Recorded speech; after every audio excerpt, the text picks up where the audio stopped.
Welcome to another session of Lectures by Lob-EZ. I'm your host, Dr. Lob-EZ. Thanks for joining me. Today is the second video, the second installment of European exploration.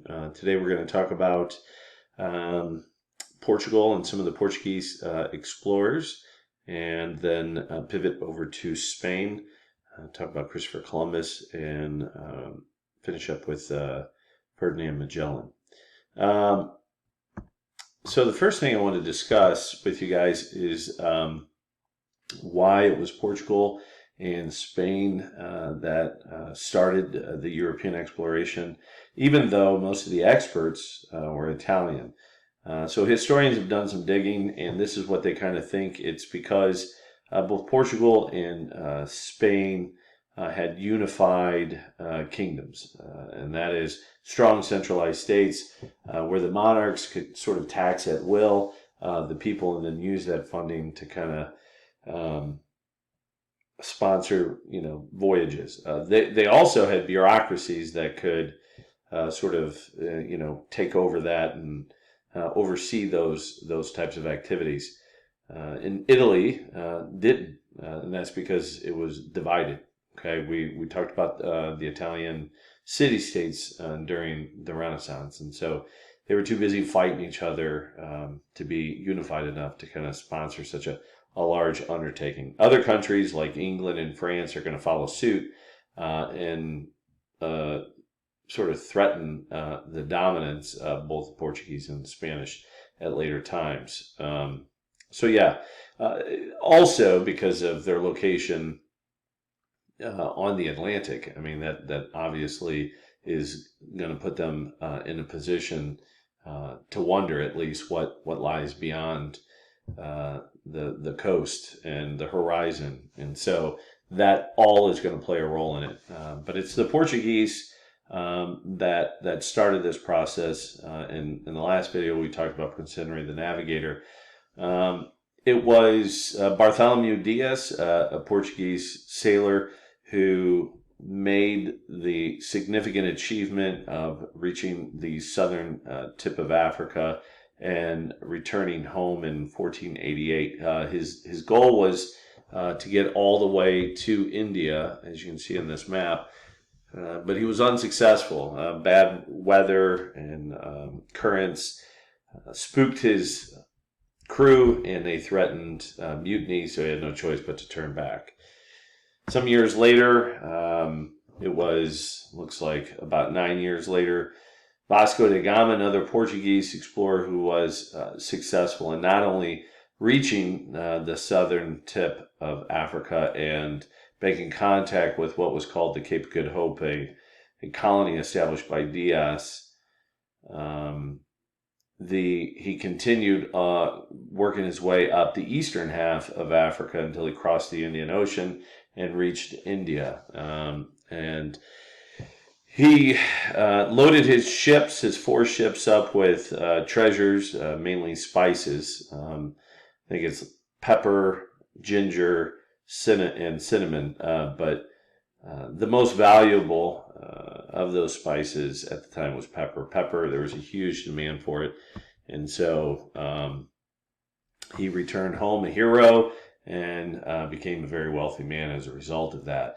What he was able to do was establish an all-water route to Asia, and by doing that, he was able to break the monopoly that the Ottoman had over the Indian Ocean trade, and the spice trade that existed between Asia and Europe. So that's noteworthy. Sorry about that. Let me move on to the next slide.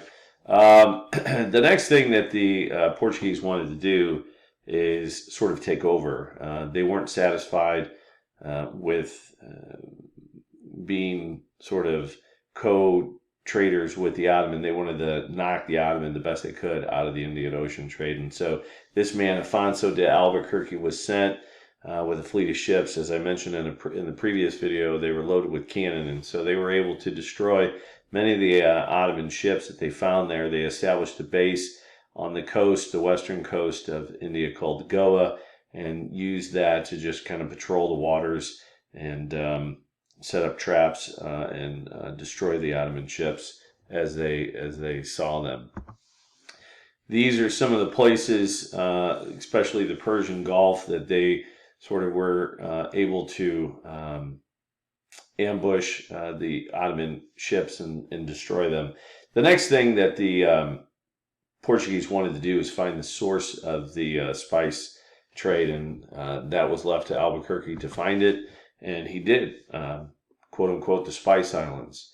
He was able to sail into this part of Indonesia and sort of take over the spice producing islands. Many of the islands didn't produce the spices; they were just sort of like holding places, and so there was a tremendous amount of trade that took place in this part of the Indian Ocean. And so the islands that they took over were really just storage facilities. I believe the word is entrepôts, but at any rate, under his leadership, they were able to take over that.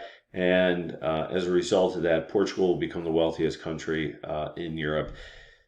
They're not going to hold on to that crown, if you will, or that title for long, because they are a small country with a small population. And, this Indian Ocean trade business is dangerous. And a lot of ships, even though the caravels were the best ships, a lot of them still went down due to bad weather. And so it was more difficult for such a small country to absorb those heavy losses. At any rate, let's talk about Christopher Columbus and how the Spanish get involved in the overseas exploration. Christopher Columbus, one of the reached Indies, he was an Italian sailor from Genoa, and he had this idea of sailing west while the Portuguese were trying to work their way down the western coast of Africa. He believed, and that was due to the calculations of Ptolemy, that he could reach Asia by sailing west. Obviously, he's right, but he didn't account for the two colonies, North and South America, that would be in his way. Nor did he understand the vast distance. He underestimated just how large the journey and the voyage would be. Okay, but that's what he wanted to do, and he sought sponsorship. He went to Portugal, they denied him. He went to Spain, they denied him. I think they were more preoccupied, Ferdinand and Isabella, with taking Granada, and once that was completed, they felt like they had some investment money that they could put towards his three ships, the Nina, Pinta, and Santa Maria, and they could then get underway in 1492. He thought that, oddly enough, he thought it would only be 3,000 miles to cross the Atlantic to Asia. So that number 3,000 is the approximate distance that it takes to get from where he was in Spain to the Caribbean. Okay, but he thought he had made it all the way somewhere along the eastern seaboard of Asia, maybe some of the Japanese islands. That's kind of where he thought he ended up. So kind of jumping ahead here, but at any rate, they left on August 3rd, arrived on October 12th, reaching the islands of the Bahamas, and didn't find any spices. They found small traces of gold and some of the wares that the Bahamian tribes made, and he even brought some aboard. At this point, the controversy surrounding Christopher Columbus isn't too bad. His first journey was fairly peaceful. But it was his later journeys that are going to really kind of call into question his legacy. But he traveled throughout the sort of eastern portion of the Caribbean, Cuba, and the island of Hispaniola, which is the modern day countries of Haiti and the Dominican Republic. Anyway, he had three more journeys after that. He assumed incorrectly in each of his successive missions that he had in fact reached Asia. He grew frustrated because he couldn't find any of the source of the spices, but he did come into contact with some gold, and so that the greed associated with that, and his management style and the lack of discipline of his men sort of opened the door to some of the violence that was perpetrated against the indigenous people, the Amerindians. He incorrectly, obviously, called them Indians, but the name Amerindians is kind of stuck to describe those people in the Caribbean. But it was not just mistreatment that led to their downfall. It was diseases. We'll talk more about those diseases in the next video. And, you know, the controversy surrounding Christopher Columbus is, you know, should he be celebrated as a great explorer? Is he, or is he a genocidal maniac that's, you know, guilty of war crimes or things like that? I think the truth is, you know, somewhere in the middle. I'll just say that the verdict is still out about Christopher Columbus. I think he can be celebrated for his courage and his navigational abilities. The legacy of him is going to be mixed and controversial probably for some time. I would just say that the evidence about his actions is inconclusive at this time. Some of the, you know, the people that come after him were much worse than Christopher Columbus and did a lot more deadly things and acts of violence against the indigenous people than Christopher Columbus. But, you know, the one thing that we have to be careful of when studying history is something that's called presentism. I don't know if I'm pronouncing that correctly, but what that means essentially is we use modern day values to define the actions of people in the past. So there's a saying, you know, he was a man of his time. So that means that he did things that were not considered wrong. Today we can look and say that he was a colonizer, whatever. But this type of activity that he partook in was not rare. All powerful kingdoms, empires, all over the world, on every single continent, subjugated other people and attempted to expand their empires and their reach, and did some pretty awful things. History is full of instances of all sorts of people doing very terrible things to the people that they conquer. So, yeah, so we just kind of have to be mindful of that when looking at figures like this. But yeah, suffice to say that he is a controversial figure. Okay, what this leads to, this discovery, or this, and once it was realized that he in fact arrived and discovered a new world, we see a rivalry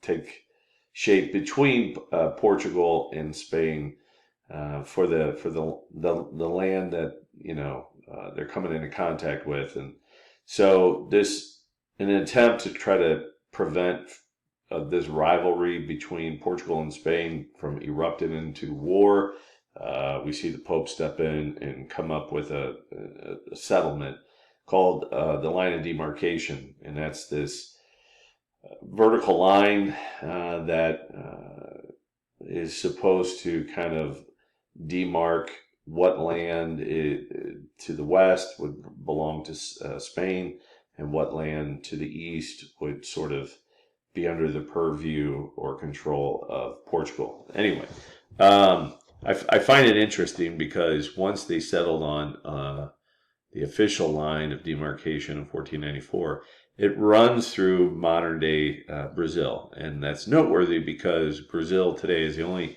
Latin American country that speaks Portuguese. The rest are Spanish speaking. There's a couple that are French speaking as well. But, when we say Latin America, that term, that refers to pretty much everything that's south of the United States, modern day United States. So anything south of the United States on the Western Hemisphere is considered Latin America. Okay. Next, the Treaty of Tordesillas was what that line of demarcation turned into between that peace agreement between Portugal and Spain, and it's going to get ultimately violated by the Spaniards, and they're going to kind of muscle in on Portugal's territory, and Portugal's not going to be able to do anything about it. One last thing before we end for today is the lack of signs of sophisticated civilizations discovered by Columbus, and then some of the earlier explorers that follow in his footsteps, is going to lead them to kind of make some generalizations, some pretty gross generalizations about all Amerindians. And what you're looking at is at a sketch of a tribe of cannibals, and so the way in which they dressed more primitively, and their lack of technology, and then of course this cannibalism was seen as sign of barbarism, and the evidence that these people were inferior, and according to some they were subhuman, and so there was little that provided the justification, we'll just say the justification necessary to seize their land, because they were seen as I said, barbaric, and in many cases inferior. Okay. So we're going to leave it there for today. Thanks for watching. I'll catch you guys next time. Thanks.